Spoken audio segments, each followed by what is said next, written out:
بسم اللہ الرحمن الرحیم۔ عرب گھوڑے اور سوار دنیا بھر میں مشہور تھے، اس لیے دوسرے فنون کی طرح نیزہ بازی میں بھی وہ ہمسایہ ممالک پر سبقت لے گئے۔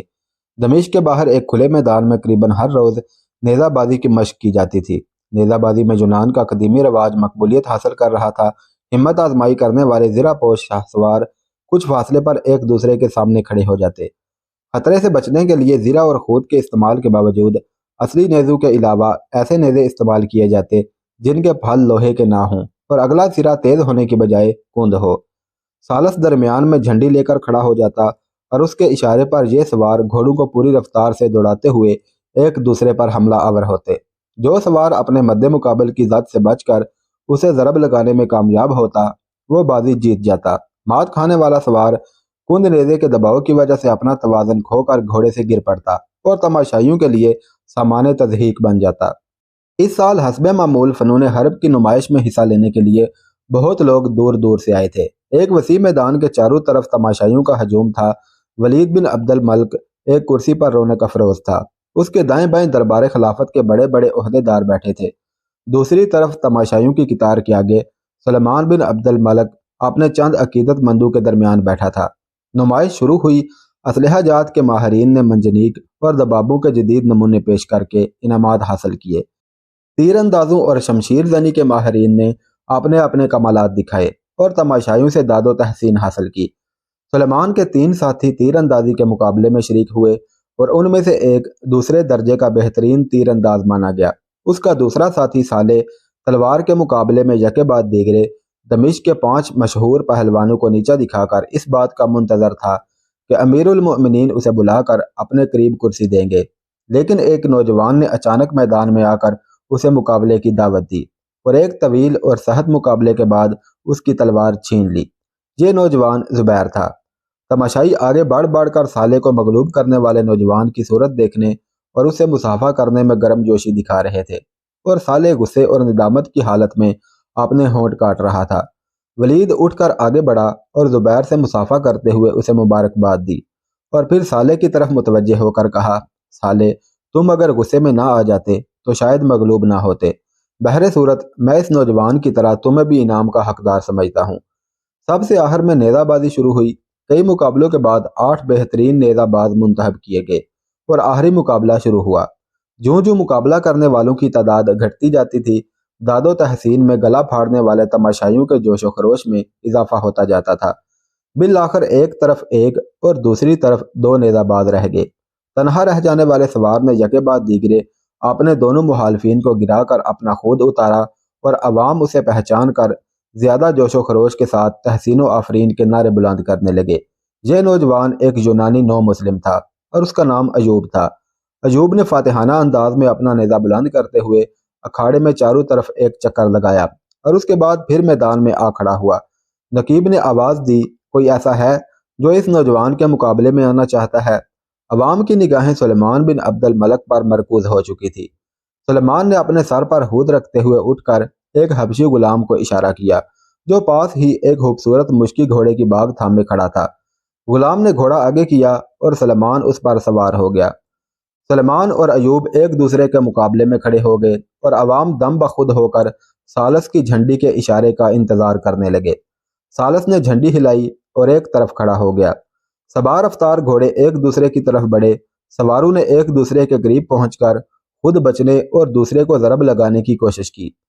سلیمان مقابلے میں آنے سے پہلے اپنے مد مقابل کے تمام داؤ دیکھ کر ان سے بچنے کے طریقے سوچ چکا تھا۔ چنانچہ ایوب کا وار خالی گیا اور سلیمان کا نیزہ اس کے خود پر ایک کاری ضرب کا نشان چھوڑ گیا۔ سالس نے سلیمان کی فتح کا اعلان کیا۔ ولید نے اٹھ کر اپنے بھائی کو مبارکباد دی اور ایوب کی حوصلہ افزائی کی۔ سلیمان نے خود اتار کر فاتحانہ انداز میں تماشائیوں کی طرف نگاہ دوڑائی اور حسب معمول اکھاڑے کا چکر لگا کر پھر میدان میں آ کھڑا ہوا۔ نقیب نے 3 بار آواز دی، کوئی ہے جس میں سلیمان بن عبد الملک کے مقابلے کی ہمت ہے؟ لیکن لوگوں کو اس سے پہلے ہی یقین ہو چکا تھا کہ اب کھیل ختم ہو چکا ہے اور وہ امیر المؤمنین کے اٹھنے کا انتظار کر رہے تھے۔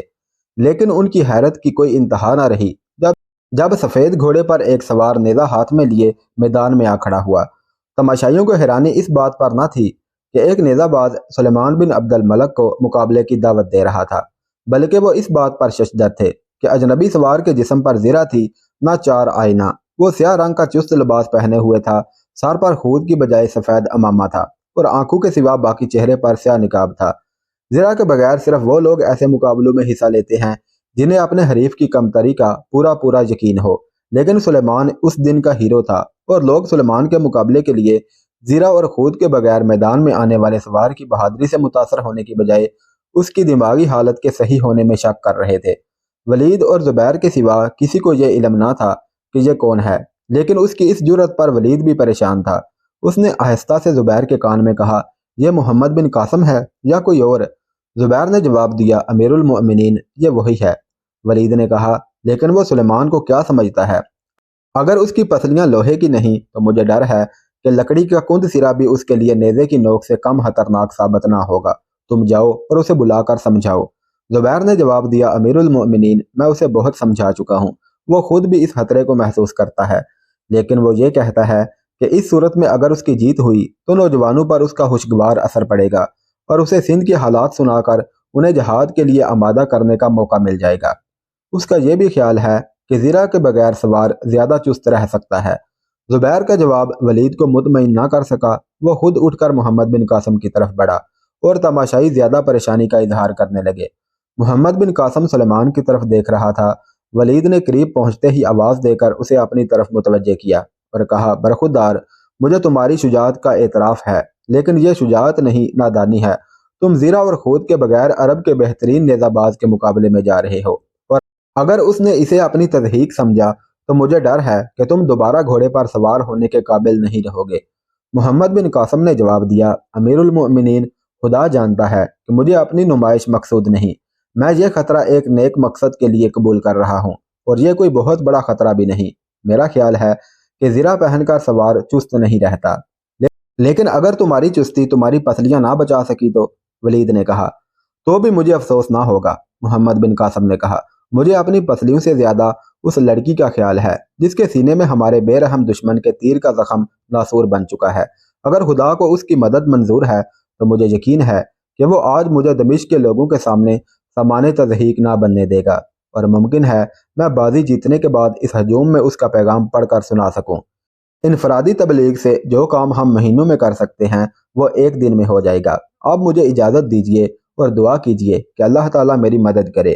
ولید نے کہا، لیکن تم کم از کم سر پر خود تو رکھ لیتے۔ محمد بن قاسم نے جواب دیا، آپ برا نہ مانیں، جو سپاہی نیزے کا وار سر پر روکتا ہے اس کے متعلق کوئی اچھی رائے نہیں دی جا سکتی۔ میرے لیے یہ امامہ کافی ہے۔ ولید نے کہا، بیٹا، اگر آج تم سلیمان پر سبقت لے گئے تو انشاءاللہ سندھ پر حملہ کرنے والی فوج کا جھنڈا تمہارے ہاتھ میں ہوگا۔ ولید واپس مڑا اور راستے میں نقیب کو کچھ سمجھانے کے بعد اپنی کرسی پر بیٹھ گیا۔ دوسری طرف سلیمان کے گرد چند تماشائی کھڑے تھے۔ سالے نے آگے بڑھ کر سلیمان کو اپنی طرف متوجہ کرتے ہوئے کہا، امیر المؤمنین آپ کو نیچا دکھانا چاہتے ہیں، آپ ہوشیاری سے کام لیں۔ سلیمان نے پوچھا، لیکن وہ سر پھرا ہے کون؟ مجھے معلوم نہیں، لیکن وہ کوئی بھی ہو مجھے یقین ہے کہ وہ پھر گھوڑے پر سوار نہیں ہوگا۔ نقیب نے آواز دی، حاضرین، اب سلیمان بن عبد الملک اور محمد بن قاسم کا مقابلہ ہوگا۔ سیاہ پوش نوجوان کی عمر 17 سال سے کم ہے۔ تماشائی اور زیادہ حیران ہو کر سیاہ پوش نوجوان کی طرف دیکھنے لگے۔ سالس نے جھنڈی ہلائی اور نیزہ باز پوری رفتار سے ایک دوسرے کی زد سے بچ کر نکل گئے اور عوام نے ایک پرجوش نعرہ بلند کیا۔ کم سن اور نوجوان دیر تک محمد بن قاسم کے لیے تحسین کے نعرے بلند کرتے رہے اور عمر رسیدہ لوگ یہ کہہ رہے تھے، یہ لڑکا بلا کا چست ہے، لیکن سلیمان کے ساتھ اس کا کوئی مقابلہ نہیں۔ پہلی مرتبہ سلیمان نے جان بوجھ کر اس کی رعایت کی ہے، لیکن دوسری دفعہ اگر وہ بچ گیا تو یہ ایک معجزہ ہوگا۔ کہاں 17 سال کا چھوکرا اور کہاں سلیمان جیسا جہاں دیدہ شاہ سوار، لیکن نوجوانوں نے آسمان سر پر اٹھا رکھا تھا۔ سلیمان کی بجائے اب 17 سالہ اجنبی ان کا ہیرو بن چکا تھا۔ وہ کسی کی زبان سے ایک حرف بھی برداشت کرنے کے لیے تیار نہ تھے۔ بعض تماشائی تکرار سے ہاتھا پائی تک اتر آئے۔ رواج کے مطابق نیزہ بازو کو دوسرا موقع دیا گیا اور دونوں پھر ایک دوسرے کے مقابلے میں کھڑے ہو گئے۔ بچے اور نوجوان بھاگ بھاگ کر اس طرف جا رہے تھے جس طرف ان کا کم سن ہیرو کھڑا تھا۔ سب کی نگاہیں نقاب میں چھپے ہوئے چہرے کو دیکھنے کے لیے بے قرار تھی۔ سالس نے بھاگ کر لوگوں کو پیچھے ہٹایا اور پھر اپنی جگہ پر آ کھڑا ہوا۔ جھنڈی کے اشارے کے بعد تماشائیوں کو پھر ایک بار میدان میں گرد اڑتی نظر آئی۔ تھوڑی دیر کے لیے پھر ایک بار سکوت چھا گیا۔ محمد بن قاسم پھر اچانک ایک طرف جھک کر سلیمان کے نیزے کی ضرب سے بچ گیا۔ سلیمان نے بھی بائیں طرف جھک کر اپنے مد مقابل کے وار سے بچنے کی کوشش کی، لیکن اس سے کہیں زیادہ پھرتی کے ساتھ محمد بن قاسم نے اپنے نیزے کا رخ بدل دیا اور اس کی دائیں پسلی میں ضرب لگا کر اسے بائیں طرف دھکیل دیا۔ سلیمان لڑکھڑا کر نیچے گرنے کے بعد فوراً اٹھ کھڑا ہوا اور پسلی پر ہاتھ رکھ کر انتہائی بے چارگی کی حالت میں ادھر ادھر دیکھنے لگا۔ چاروں طرف سے فلک شگاف نعروں کی صدا آ رہی تھی۔ محمد بن قاسم نے تھوڑی دور جا کر اپنے گھوڑے کی باگ موڑ لی اور سلیمان کے قریب آ کر نیچے اترتے ہوئے مسافہ کے لیے اس کی طرف ہاتھ بڑھایا، لیکن سلیمان مسافہ کرنے کی بجائے منہ پھیر کر تیزی سے قدم اٹھاتا ہوا ایک طرف نکل گیا۔ آن کی آن میں تماشائی ہزاروں کی تعداد میں محمد بن قاسم کے گرد جمع ہو گئے۔ یونانی شاہ سوار ایوب نے آگے بڑھ کر محمد بن قاسم کے ہاتھ سے گھوڑے کی باگ پکڑ لی اور کہا، میں آپ کو مبارکباد دیتا ہوں۔ اب اگر کوئی مجبوری نہ ہو تو آپ چہرے سے نقاب اتار دیجئے، ہم سب کی آنکھیں آپ کی صورت دیکھنے کے لیے بے قرار ہیں۔ محمد بن قاسم نے نقاب اتار ڈالا۔ کم سن شاہ سوار کا چہرہ لوگوں کی توقع سے کہیں زیادہ متین اور سنجیدہ تھا۔ اس کی خوبصورت سیاہ آنکھوں سے شوخی کی بجائے معصومیت ٹپکتی تھی۔ لوگوں کے نعروں اور پراشتیاق نگاہوں کے جواب میں اس کا سکون یہ ظاہر کر رہا تھا کہ اسے بڑی سے بڑی فتح بھی متاثر نہیں کر سکتی۔ جو نوجوان اسے کندھوں پر اٹھا کر دمشق کی گلیوں میں اس کا شاندار جلوس نکالنے کے ارادے سے آگے بڑھے تھے، دم بخود ہو کر اس کی طرف دیکھ رہے تھے۔ ایوب نے اپنے ایک عرب دوست سے کہا، میں سچ کہتا ہوں کہ میں نے یونان کے مجسموں میں بھی کوئی صورت بیک وقت اس قدر خوبصورت، معصوم، سادہ اور باروب نہیں دیکھی۔ ایک عرب نے پوچھا، آپ کہاں سے آئے ہیں؟ محمد بن قاسم نے جواب دیا، بصرہ سے۔ اس پر کئی لوگ یہ اصرار کرنے لگے کہ آپ ہمارے ہاں ٹھہریے۔ محمد بن قاسم نے سب کا شکریہ ادا کرتے ہوئے کہا، میں دمشق کے لوگوں کے پاس ایک ضروری پیغام لے کر آیا ہوں اور مجھے بہت جلد واپس جانا ہے۔ اگر آپ سب خاموشی سے میرا پیغام سن لیں تو یہ مجھ پر بڑی عنایت ہوگی۔ لوگ اب بہت زیادہ تعداد میں محمد بن قاسم کے گرد جمع ہو رہے تھے۔ ولید بن عبد الملک عہدے داروں کی جماعت کے ہمراہ آگے بڑھا۔ لوگ امیر المؤمنین کو دیکھ کر ادھر ادھر ہٹ گئے۔ ولید نے محمد بن قاسم کے قریب پہنچ کر کہا، میرے خیال میں یہ تمہارے لیے بہترین موقع ہے، تم گھوڑے پر سوار ہو جاؤ تاکہ سب لوگ تمہاری صورت دیکھ سکیں۔ محمد بن قاسم گھوڑے پر سوار ہو گیا۔ مجمع میں کانوں کان ایک دوسرے تک یہ خبر پہنچ چکی تھی کہ یہ سیاہ پوش نوجوان کوئی اہم خبر سنانا چاہتا ہے، اور وہ لوگ جو اگلی قطاروں میں تھے یکے بعد دیگرے زمین پر بیٹھ رہے تھے۔ محمد بن قاسم نے مختصر الفاظ میں سرمدیب کی مسلمان بیواؤں اور یتیم بچوں کی المناک داستان بیان کی۔ اس کے بعد زبیر سے رومال لے کر ناہید کا مکتوب پڑھ کر سنایا۔ بیواؤں اور یتیم بچوں کی سرگزشت سننے کے بعد عوام کے دلوں پر ناہید کے مکتوب کے الفاظ تیر و نشتر کا کام کر رہے تھے۔ مکتوب سنانے کے بعد محمد بن قاسم نے رومال زبیر کو واپس دیتے ہوئے بلند آواز میں کہا، فدایان اسلام، میں تم میں سے اکثر کی آنکھوں میں آنسو دیکھ رہا ہوں، لیکن یاد رکھو، ستم رسیدہ انسانیت کے دامن پر ظلم کی سیاہی کے دھبے آنسوؤں سے نہیں، خون سے دھوئے جاتے ہیں۔ جبر و استبداد کی جو آگ سندھ کے وسیع ملک میں سلگ رہی ہے، ہم نے دور سے اس کی ہلکی سی آنچ محسوس کی ہے، اور وہ اس لیے کہ ہمارے چند بھائی، چند مائیں اور چند بہنیں اس آتش کدہ میں جل رہی ہیں، لیکن ہمیں ان لاکھوں بے قصوں کا حال معلوم نہیں جو مدت سے سندھ کے استبدادی نظام کی زنجیروں میں جکڑے ہوئے ہیں۔ یہ تیر جو ایک مسلمان لڑکی کے جسم میں پیوست ہوا، ان لاکھوں تیروں میں سے ایک تھا جن کے مشق سندھ کا مغرور و جابر حکمران اپنی بے کس رعایا کے سینوں پر کرتا ہے۔ میں صرف یہ کہوں گا کہ ایک شجاع قوم غفلت کی نیند سو رہی ہے، اور اس قوم کی ایک غیور بیٹی بلند آواز میں یہ کہہ رہی ہے کہ اسلام کے غیور بیٹو، تم تو روئے زمین کی ہر بہو بیٹی کی عصمت کی حفاظت کے لیے پیدا ہوئے تھے، اور آج تمہاری یہ حالت ہے کہ تمہاری اپنی بہو بیٹیوں کو پایہ زنجیر برہمن آباد کے بازاروں میں کھینچا جا رہا ہے۔ عوام جذبات سے مغلوب ہو کر ولید بن عبد الملک کی طرف دیکھ رہے تھے۔ ایک معمر شخص نے آگے بڑھ کر کہا، اگر ہم سے پہلے یہ خبر امیر المؤمنین تک پہنچ چکی ہے تو ہم حیران ہیں کہ انہوں نے ابھی تک سندھ کے خلاف اعلان جہاد کیوں نہیں کیا۔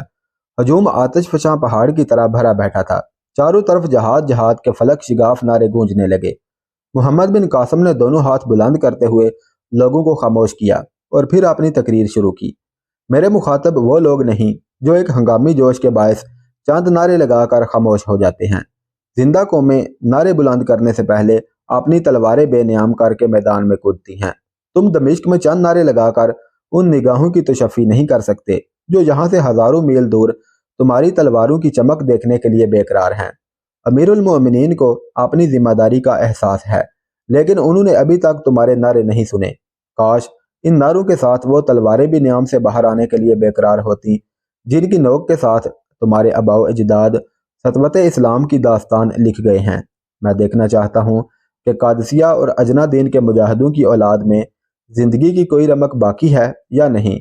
اس میں شک نہیں کہ ہماری تمام افواج ترکستان اور افریقہ کے میدانوں میں مصروف جہاد ہیں، لیکن تم میں سے کون ایسا ہے جو تلوار کا استعمال نہیں جانتا؟ اگر ہمت کریں تو ہم سندھ کے میدانوں میں یرموک اور دمشق کی یاد پھر زندہ کر سکتے ہیں۔ آج تم کو اپنے آباء و اجداد کی طرح یہ ثابت کرنا ہے کہ ضرورت کے وقت ہر مسلمان سپاہی بن سکتا ہے۔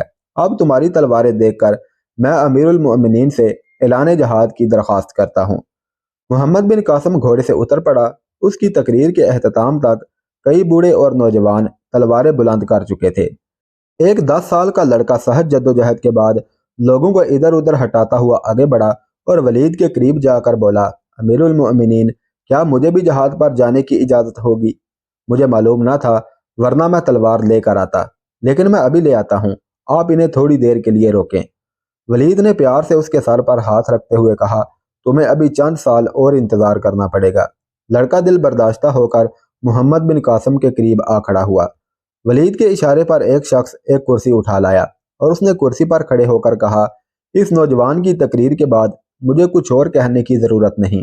خدا کا شکر ہے کہ تمہاری غیرت زندہ ہے۔ میں سندھ کے خلاف اعلان جہاد کرتا ہوں۔ ہجوم نے پھر ایک بار نعرے بلند کیے۔ ولید نے سلسلہ کلام جاری رکھتے ہوئے کہا، میں یہ چاہتا ہوں کہ ایک ہفتہ کے اندر اندر دمشق کی فوج بصرہ روانہ ہو جائے۔